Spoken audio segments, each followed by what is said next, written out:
Good morning, students.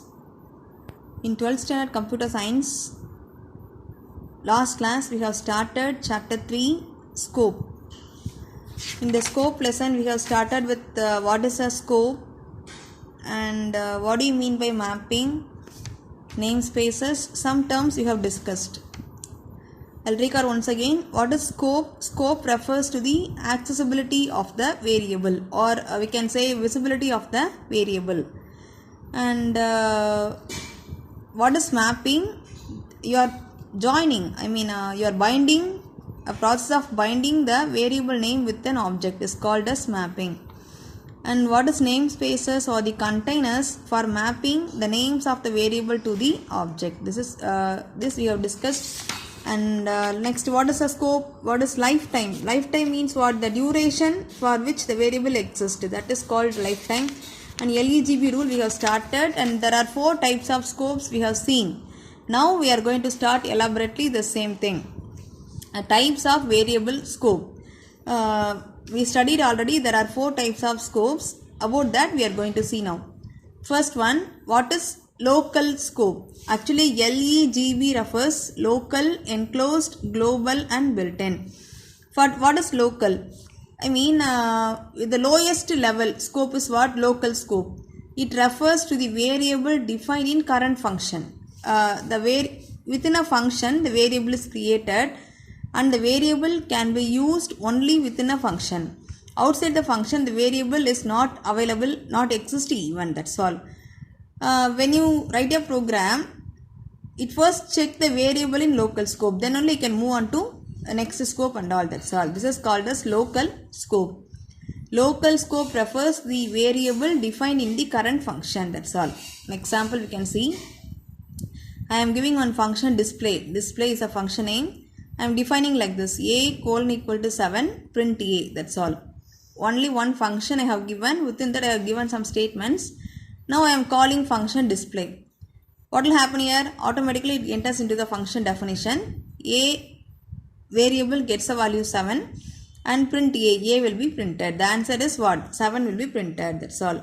So here it is a function part I have written separately, and outside that I am calling the function display, that's all. So in this program you just remember which is a function part and how can you call a function. These 2 things you should remember.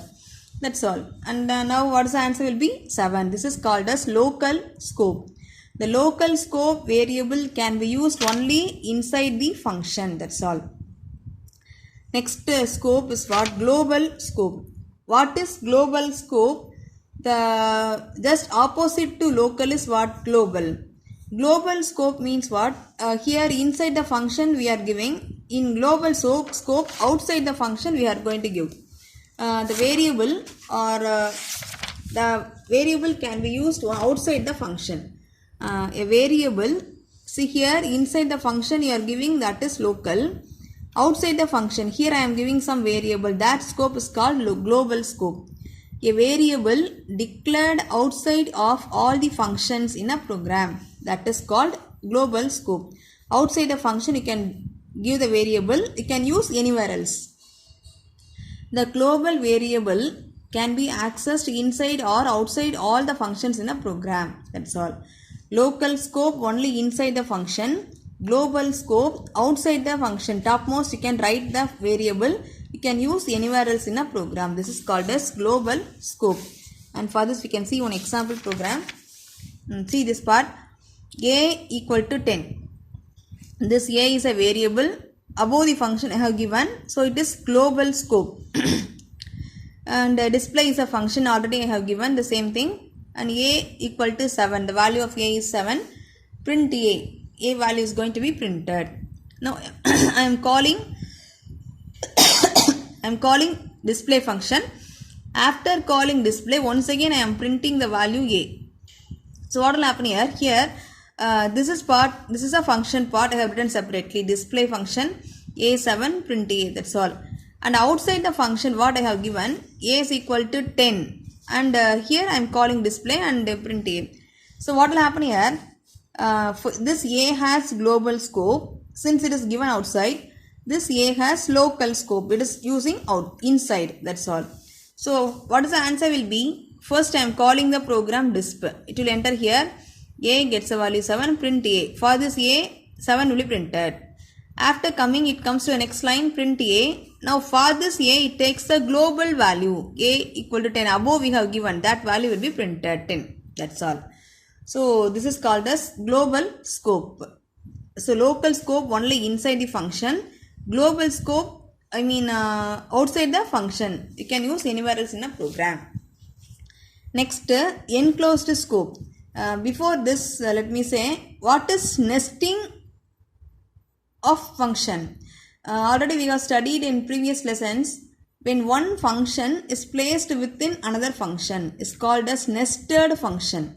One function is placed within another function is called as nested function. Like that, enclosed scope we can define like this. A variable which is declared inside a function which contains another function definition within it.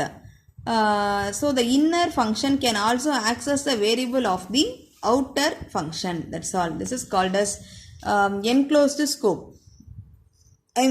First you have given one function. Outside, within the function I have giving another function. Inside the function, inner function you are using some variable, outer function you are using some other variable. So now in enclosed scope, both the variables can be used in any places. The outer variable can be used in inner function, inner variable can be used in outer function, like that. So see this example now.